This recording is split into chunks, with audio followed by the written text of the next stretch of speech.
Hi, Kristan. Hey Barry, how are you? Good. How's it going? Good, good.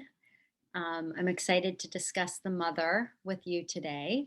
Yeah, Yeah, we're going to talk a little bit about this tool or more about this tool because there's actually quite a bit out there about the mother tool on the website and in the book Coming Alive. Today, we're just going to share. I mean, it's such an important and powerful tool for both of us. We felt moved to expand and expound on it a little bit more. So that's what we're doing. Yeah. exactly. Most of the tools in the sort of tools arsenal have kind of like a final end point. The grateful flow changes your state from anxious and worried to serene and calm. The reversal of desire moves you from avoidance to taking action. The mother tool is like that in that it can have an endpoint. Basically, it shifts demoralization into recovery so that you can recover from failures, letdowns, et cetera, et cetera. But the important thing about the mother tool is that it also invokes an archetype that you can have a continuing relationship with over time. And that's the goal of really the tool, is that you have a real encounter with a real being, even though it's one you can't see, hear, touch, or taste with your physical senses. The goal is to feel the mother's intangible presence in your life. For me, this is one of the tools that didn't work in that sense, immediately. I couldn't really feel the mother's presence. I could sort of see an image of her. But the truth is, I had such negative associations with my own biological mother that I didn't even like the word mother. So for me, life kind of had to break me down before I could really experience the mother as a real being. In a way, you could say that I had to need the mother before I could actually experience the mother. And the good news is that happened to me sometime around 2011, 2012. I just fell into this horrible, deep, deep depression. I don't even remember what caused it. And it was awful. But there was one really good thing about it, which was it led to the first palpable experience that I had with the mother. Out of the blue, once a day, I would exercise. Exercise is an absolute necessity if you're depressed. And I would listen to music in my head. And I think the combination of the music and the physical activity sort of got me out of my head. And I began to experience this presence around me, just literally a presence in the room around me. At first, by the way, this kind of freaked me out because that's the definition of psychosis. You're experiencing something that's not there. And in my family, there is psychosis. So I was actually worried, maybe I'm going crazy. But the bottom line was, as I explored this presence in the room with me, I really trusted her. I didn't feel crazy. I felt like I was actually perceiving a presence that was greater than myself. I still objected to the word mother. I couldn't call her that. So I called her the angel or the feminine presence or the goddess.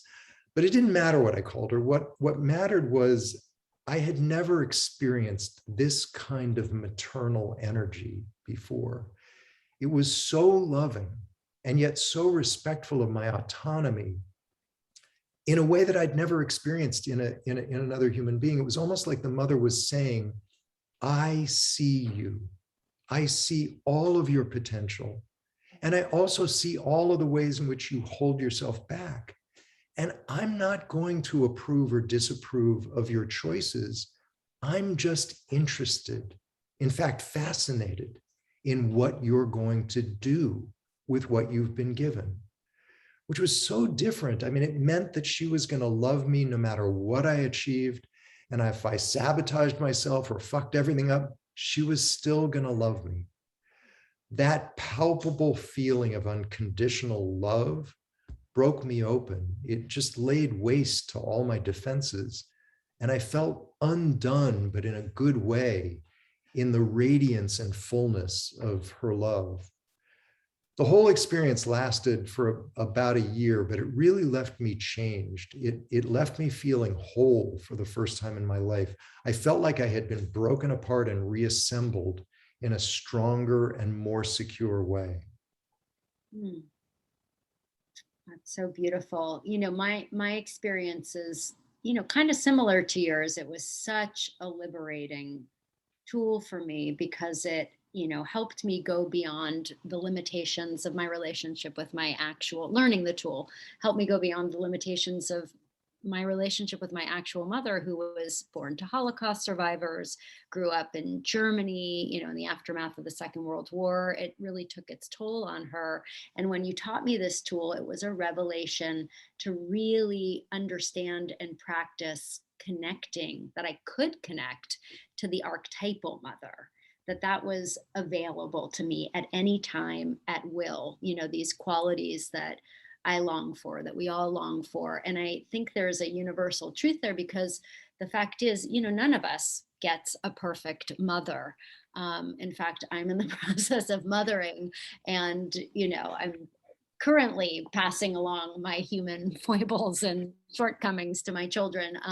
They're very well aware that they're not in relationship with the archetype, yet we have kind of an inherited collective projection onto mothers and motherhood of this romantic ideal, the Norman Rockwell mother, that we all, again, kind of wish we had. And there's a danger in that, because if you get lost in that fantasy, or if you experience yourself as fundamentally limited or trapped by your lived history, you're disempowered. It's an unnecessary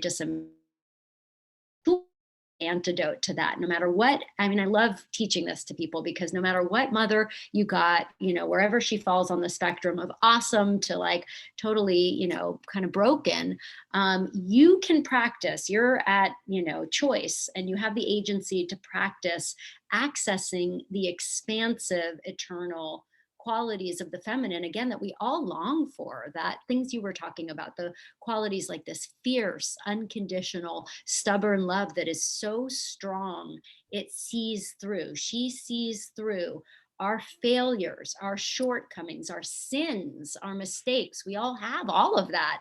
But when you practice receiving the archetypal divine feminine, great mother energy, which is out there, it's independent, it's an archetype, it's independent of any human being. When you practice receiving that, you get to experience, she sees through to the truth of our nature, Yeah. which is goodness and unlimited potential. And we, with the tool, can practice receiving, being held in that gaze, and experiencing ourselves as not only redeemable, but redeemed. It's Yeah. really powerful when you practice it over and over and over again. It's so deeply healing. I often give this to people when they're at the beginning of shadow work, because when people are just starting to work with their shadows, often, largely, we're all so identified with that part of ourselves, which has been unconscious for so long. So we experience ourselves as the inferior, less than, vulnerable parts of ourselves. And it's hard, to turn love and care and attention to that part, because we're so identified with it. So again, at the beginning, people can really work with the mother tool, to strengthen their ego so that they can tend to their shadow, really effective in that way. It's so important. It actually, there's a variation on the mother tool that I use a lot with people who are having trouble loving their shadow. Again, for those of you who aren't familiar with the shadow, it's just everything that you don't like about yourself. So it's hard to love that part of you. But if you can see the mother behind you and your shadow in front of you, and just see that really in that configuration, you're cutting the shadow off from the ultimate source of love, which is the mother behind you. Your job is not to generate love for the shadow. It's really just to make yourself porous and penetrable so that the love of the mother can come through you and get to your shadow, which is a really good exercise for those of you who are having a hard time loving your shadow, or even liking, or even looking at, your shadow. Don't try. You don't have to generate the love on your own. Let the mother do it for you, and just allow yourself to be a conduit for the mother love. Yeah, yeah. I really hope people practice it. Like you said, it's a relationship. And so this is a tool that you can really grow your intimacy with and your receptivity for by practice over time. And, I don't, every human needs this. We can't really generate that kind of caliber and expansive love as little, as the humans that we are, we need at times. I mean, so much of our work is teaching people or inspiring, encouraging people to take their lives on fearlessly, right? To bring it on, to take on, obstacles and challenges. And then invariably, if you are someone who does that, you're going to trip and you're going to fall and you're going to fail, and make mistakes. And so this is a tool, again, that helps us in those moments recover and get back up and pull in something that is so much greater than ourselves in those moments. It's really powerful. So, Yeah. Bottom line is your whole life changes when you can walk through any situation feeling this loving feminine presence around you at all times. There's nothing that you can't overcome really yeah. when that's there. Yeah, yeah. And we can't always generate it as individual egos. And again, I just think it's such a relief to know there's somewhere else I can go for that. I just really encourage people to practice it, and again, it's all over the place. It's on the website, it's in the book. I've used this tool to great effect actually when I've been sick, and Mm. just physically sick and needed comfort that wasn't available to me. So practice it and you'll find a lot of great applications for it. That's great, Kristan. Thanks a lot. Yeah, thank you.